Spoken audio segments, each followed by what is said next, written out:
QTV. OP Rajbhar ji का आज का पिलखुआ। सोहेल देव भारतीय समाज पार्टी के राष्ट्रीय अध्यक्ष ओपी राजभर आज एक प्रोग्राम में शिरकत करने हापुड़ जनपद के पिलखवा पहुंचे, जहां उन्होंने आगामी 2024 के लोकसभा चुनाव के लिए पार्टी के सभी कार्यकर्ताओं को एकजुट होकर चुनाव की तैयारी के लिए जुट जाने की बात कही।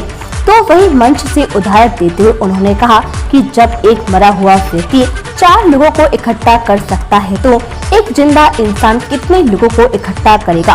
ये कहते हुए कार्यकर्ता में जोश भरने का काम किया। इस दौरान मीडिया से बात करते हुए कहा, उन्होंने बताया कि हमारी पार्टी गरीब, शोषित व वंचितों की पार्टी है और इन दबे कुचले लोगों की आवाज को उठाने का काम करती है। और जिस तरह से आज एक देश एक कानून की बात की जा रही है, वैसे ही एक देश एक शिक्षा का भी कानून देश में बनाया जाना चाहिए, क्योंकि गरीब का बच्चा सरकारी स्कूलों में क ख ख पढ़ता है तो वहीं अमीरों के बच्चे प्राइवेट स्कूल में कंप्यूटर की शिक्षा लेते हैं। इसीलिए देश में एक देश एक शिक्षा का कानून बनना चाहिए, जिससे गरीब का बच्चा भी अच्छी शिक्षा ले सके और जो बच्चा बिल्कुल गरीब है उसको निःशुल्क शिक्षा भी दी जानी चाहिए।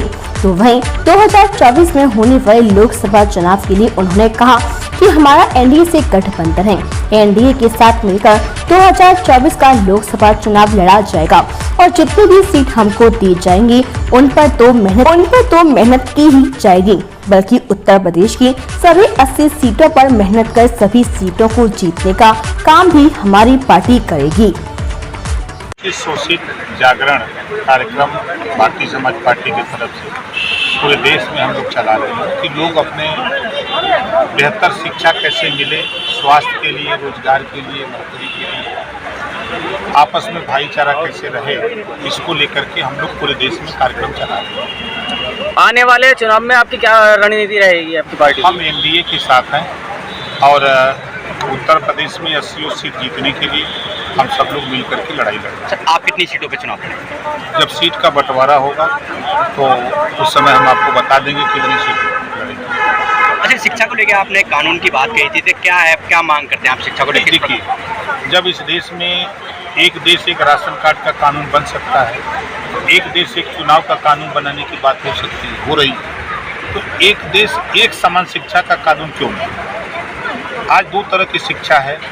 गरीब का बेटा सरकारी स्कूल में क से कबूतर कौवा पढ़ता है और अमीर का बेटा प्राइवेट स्कूल में क से कंप्यूटर।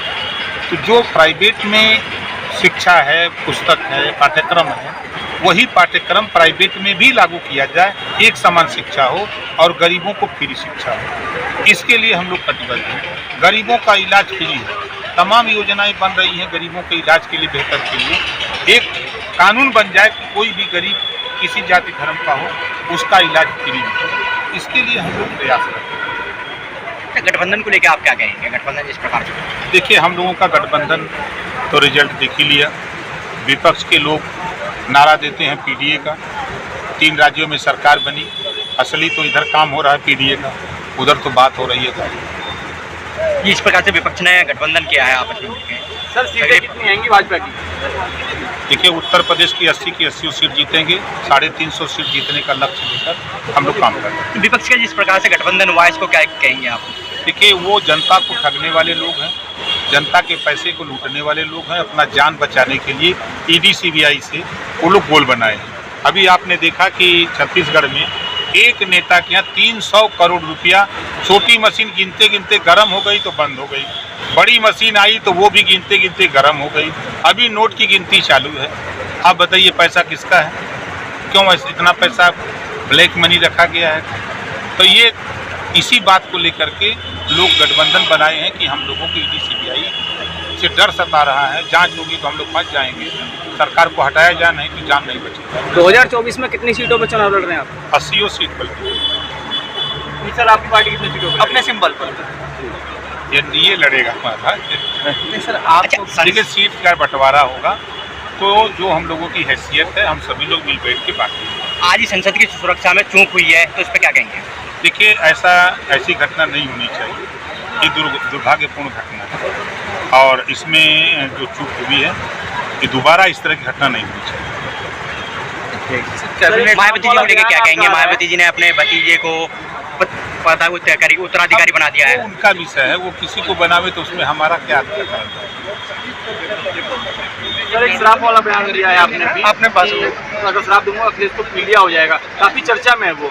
नहीं, मैंने ये कहा कि जो वंचित शोषित लोगों का अधिकार लूट रहे हैं, इनको डरवा रहे हैं, धमका रहे हैं, ऐसे लोग अगर इनका हक लूटेंगे, धमकाएंगे, चमकाएंगे तो हम शंकर भगवान के पुजारी हैं और हम श्राप देते हैं तो पीलिया हो जाएगा। जब पीलिया हो जाएगा तो ठीक भी नहीं होगा जब तक वो पीला झंडा नहीं पड़ेगा। एक प्रदेश में चर्चा है कैबिनेट विस्तार के लिए, उसमें आपकी भागीदारी कब तक हो सकता है? जिस दिन कैबिनेट का विस्तार होगा उस दिन सरकार में शामिल होगा। अच्छा ये बताइए, जिस प्रकार से आपने एक देश एक राशन कार्ड की बात कही, शिक्षा समान की बात कही, एक देश एक कानून कब? भाई लड़ाई हम सबको मिलकर लड़ने की है। अब जैसे आप अपने ऊपर देखिए, जब से लोकतंत्र कायम हुआ है, पत्रकार आयोग का गठन क्यों नहीं, वैश्य सुरक्षा फोर्स का गठन क्यों नहीं, वैश्य आयोग का गठन क्यों नहीं? इसमें लड़ने वाला चाहिए ना। इस बात की लड़ाई जो सदन में बाबा साहब ने खबर दिया है कि जो प्रतिनिधि जाए तो इन सब मुद्दों को लेके वहाँ लड़े, कानून बनावे, तो जो जा रहा है जीत के वो पार्टियों का गुलाम बन जा रहा है। यही दुर्गति का कारण है। ठीक है।